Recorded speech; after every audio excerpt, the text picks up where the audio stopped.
The movie starts at a dance party where Robin is dancing and enjoying wildly. She gestures to a black man to get closer and kisses him passionately. She then pushes him away and keeps dancing alone. The narrator is telling the story about how to be single in a good way. Another single girl is reading a wedding magazine in a cafe. A man approaches her and asks when she is going to get married. She replies she will marry after 18 months whenever she finds a suitable man. Listening to this, the man feels disappointed and leaves the coffee shop immediately.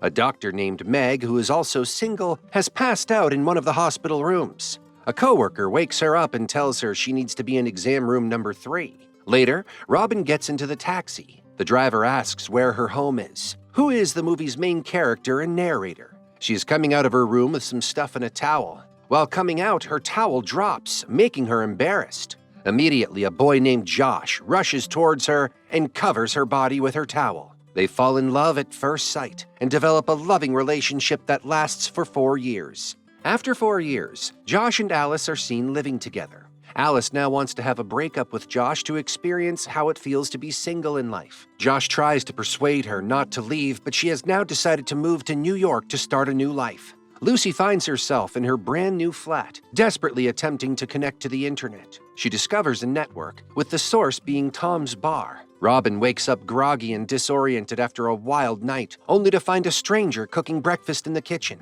Panic sets in as Robin tries to make sense of the situation. He gently reminds her that she is in his flat. She confesses to having a hazy recollection of the events from the previous night. Meg finds herself in a hospital room, attending to a patient who is going through the intense process of giving birth. Meg is assisting her in getting ready for the childbirth process. The patient inquires about Meg's experience with childbirth, and she shares that she has assisted in the delivery of approximately 3,000 babies. Alice starts working as a paralegal and encounters Robin. Lucy is sitting in a cafe, diligently working away on her laptop. She encounters Tom, who happens to be using the same internet connection. He currently holds a position as a barman. He playfully mocks her for her sentence she typed on her computer, prompting Lucy to elaborate on her dating philosophy passionately. She cleverly uses the peanuts from the glass to illustrate the limited pool of eligible bachelors for dating. Alice is ready to head home after her first day at work, leaving Robin in disbelief that she's single but has no intention of partying tonight.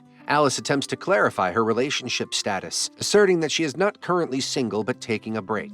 However, Robin remains insistent on taking her out. Lucy finds herself on a date that is not going well. Tom assists her in her departure and discreetly provides her with the keys to the office. Robin and Alice walk into a bar, and Robin suggests that Alice find some guys to treat them to drinks, as it is a familiar social gesture for guys to buy drinks for girls. Alice walks into the crowd and approaches a group of guys who seem perplexed by her presence. She attempts to initiate a discussion but ends up uttering unrelated statements. She realizes that her endeavor is going differently than planned. She politely leaves the room and goes back to Robin.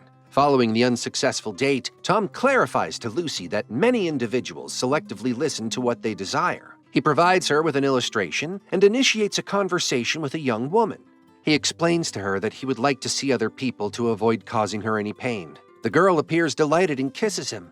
Alice is feeling let down and considering leaving. Robin attempts to play matchmaker and arranges a casual encounter for herself. They decide to grab a drink, and Robin takes the opportunity to introduce Alice to Tom. He treats them to a refreshing beverage. Tom and Alice share a passionate moment on the dance floor as their connection intensifies. Tom receives a sudden slap from a girl nearby, seemingly hurt by something. He appears taken aback and gazes at Lucy while Alice and Tom continue their passionate embrace after a brief pause. The following morning, Meg tries to rouse Alice from her slumber. As roommates, Meg sips her coffee and prepares for the day ahead. Out of nowhere, Robin emerges from behind the couch. Meg is taken aback by Robin's presence in her home, as she is unfamiliar with her and not accustomed to Alice's partying. Alice finally awakens, sporting a pair of sunglasses. Robin suddenly becomes aware of a mysterious presence in the flat, triggering memories from a previous night spent together. Robin and Alice are in a hurry to make it to work on schedule. They are attempting to determine the most efficient route to their workplace. Robin instructs Alice to come along with her. She brings her to a few stores to purchase items that will assist with their hangover. They also visit a makeup artist and experience a rejuvenating transformation after the beautification process. The following day, Alice finds herself at a cafe, patiently awaiting a meeting with her former partner, Josh. She had already ordered some chocolate chip pancakes for them, just like she used to. After Josh arrives, he tells Alice that he's been dating someone. It's unrealistic for her to think she can freely explore romantic relationships and then reconcile with him. Alice is feeling disappointed and hurt by Josh's news, as she had hoped for a reconciliation after their break. Alice, Meg, and Robin are enjoying their time in the park. Meg is consoling Alice as she recounts her experience of feeling rejected by the world after putting herself out there. Alice is convinced that she will remain single indefinitely. Robin remains impartial and highlights both the strengths and weaknesses of each individual. Meg questions Alice's choice of watching Bridget Jones, pointing out that the characters in the movie seem solely focused on finding romantic partners. Alice expresses her desire to avoid following in Meg's footsteps, believing that Meg's career consumes her entire life. Meg reluctantly returns to the hospital, acknowledging her solitary and work-focused lifestyle. Lucy finds herself once again in a pub. She's engrossed in her laptop, surrounded by a few children's books. A group of girls is having a joyous celebration for one of their own as they toast to her engagement. The girls warmly greet each other, and Lucy is filled with excitement. However, she also experiences a sense of discomfort and melancholy as she finds herself in a bar, dressed in sweatpants and without any company. While others are happily tying the knot, she's been unlucky in love, struggling to find a guy who captures her heart. Lucy is met with sympathetic glances from the other girls until Tom appears out of nowhere and surprises everyone by kissing Lucy's lips, proudly declaring himself her boyfriend. The group is thrilled to hear this. Tom mentions that getting married marks the conclusion of solo travel and independent decision-making. He offers his congratulations on the engagements and takes his leave. Lucy is relieved that Tom came to her rescue during the uncomfortable moment. Lucy expresses her gratitude for his assistance and affectionately kisses him. Alice returns to her sister's flat after a night out. Alice struggles to unzip her dress and ends up collapsing onto the couch. She notices Meg is in the room, engrossed in her work on the laptop. Alice expresses regret for her previous words. Meg excitedly shares her findings with Alice, eager to discuss her discoveries. Excitedly, she reveals her desire to start a family and shares her discovery of an ideal sperm donor from Sweden. She's going to become a single mother. Alice is overjoyed for her sister. Meg affectionately reminds her that she will always hold a special place in her heart, but kindly requests that she vacate the flat by Friday. Robin and Alice are in search of a fresh place to call home. A cheerful and bright movie catches their attention, and Alice is instantly drawn to it. Robin attempts to pick up a few items, but unfortunately they slip from their grasp. Alice and Robin find themselves in the sauna, with Alice contemplating the idea of reaching out to Josh. Robin advises her to let go and move forward. Alice agrees and manages to find Tom's number instead. Robin firmly states that moving forward is her only option, and she clarifies that she will not be getting involved with Tom again. Robin cautions her against excessive drinking with Tom, warning that it could lead to them ending up in bed together. She describes her method for keeping track of the number of friends they consume. Once they reach 11, they decide to engage with someone new. Alice attends her university's alumni autumn networking event. Before her arrival, she converses with a receptionist, expressing her desire to step outside her comfort zone. Lucy and her new boyfriend Paul are strolling towards the train station. She eagerly reveals the contents of her bag, excited to share the surprises she has brought for him. He packs some snacks for the ride, which was only 45 minutes long. As a Christmas present, he gave her a photo album filled with pictures of them together. Paul enjoys the food but becomes overwhelmed upon viewing the images. He casually reminds Lucy of the short duration of their relationship and decides to end things with her. He said he intended to end their relationship on Martin Luther's Day, as it is typically a day with no commitments and ample time to get ready for Valentine's Day. Lucy realizes he had been unfaithful, while Paul justifies his actions by explaining that online dating is simply a means to meet and date multiple individuals. Robin and Alice make their way to Josh's festive Christmas party. Alice hands him a bottle of drink they purchased. Josh understands the challenges of being alone during the holidays, so he extended an invitation to Alice. Alice expresses her current well-being and expresses gratitude for the invitation. Josh finally confesses to Michelle that he revealed the truth about his relationship with Alice, claiming she is his cousin. Michelle approaches and hugs Josh's cousin. Meg leaves the hospital for 10 minutes and goes outside for a short break.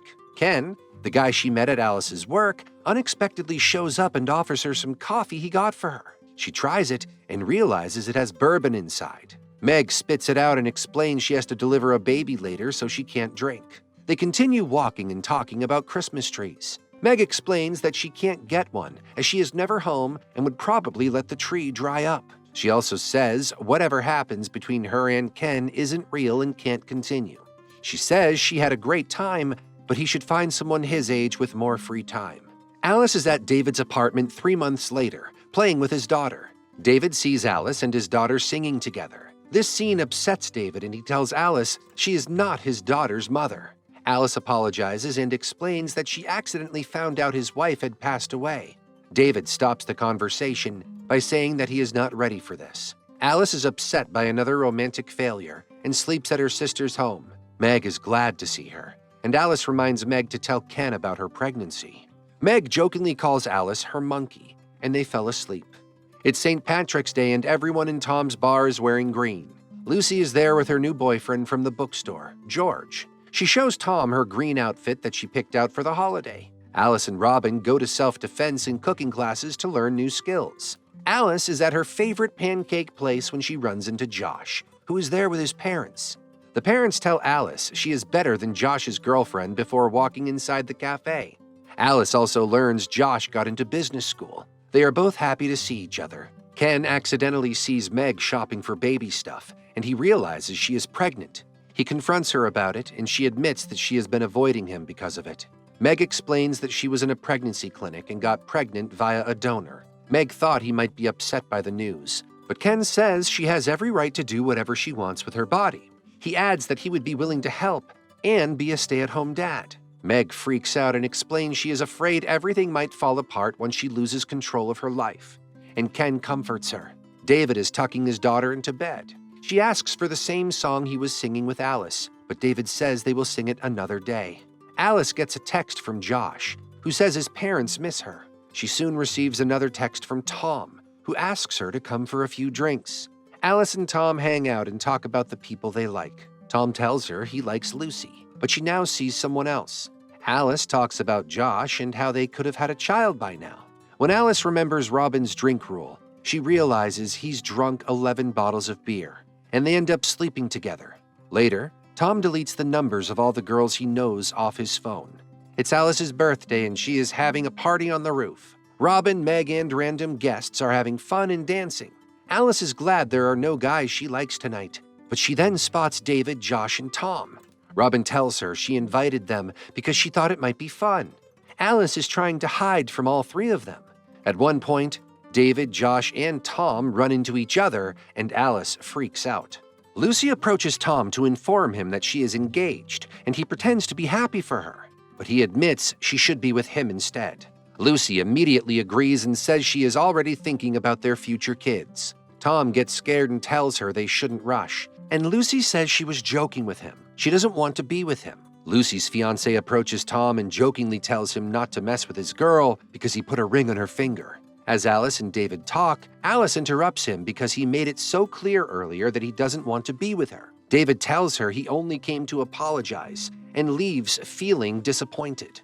Alice and Robin get into a fight. Alice doesn't think it's funny that Robin invited all her ex-boyfriends, and Robin doesn't like that Alice turns into a shell of a person whenever she is in a relationship with a guy. Robin says when she finds a boyfriend, she will at least be sure he likes her for her, because she knows very well who she is, unlike Alice. Alice is upset and goes to sit on the emergency exit stairs for a while, and Josh joins her. They make up, but Josh tells her he is about to marry his new girlfriend. Alice realizes that Robin is right. She completely loses herself around guys, and she accuses Josh of almost making her cheat on a guy who has a fiancé. Alice tells Josh that she needs to be alone. She has said it many times, but truly means it this time. Alice walks out and stops a cab. She tells the driver that she wants to go home. As they talk, Robin appears in front of the cab and throws herself in front of it. She tells the driver she won't sue him if he takes them to the hospital. A couple of seconds later, Meg appears. She's in labor. In the cab, Alice and Robin are helping Meg, and Robin reveals that she went to medical school. Alice and Meg make it to the hospital in time for Meg to deliver her baby girl, Madeline. Ken shows up and Meg tells him that she loves him. Alice goes back home and she spends some time alone. She uses a machine to help her unzip her dress and spends time reading and exercising at the gym. She appears at Robin's front door and awkwardly tells her that though she has found a way to unzip her dress by herself, she would still like Robin to be around. Robin teases her initially, but they eventually hug and admit they've missed each other. Alice realizes Robin is living in a fancy big flat, and Robin reveals that she is rich and only works at the office because she enjoys spending time with Alice. They go on to have breakfast together. Meg is enjoying her time with Ken and her baby. Meanwhile, Tom is in his flat, making small changes before settling down. He fixes the water in his kitchen sink if a girl sleeps over at his apartment and gets thirsty. Robin finally starts dancing with others at dance clubs. Lucy is in a wedding dress and dancing with her husband. David opens a box with photos and memories and tells his daughter Phoebe that he wants to discuss Phoebe's mother. He finds a DVD titled Phoebe's First Steps and plays it to her. She recognizes the song she likes and tells her dad he has a horrible voice. Alice is on the hiking trip she once talked about with David, but seems alone. Here the movie ends.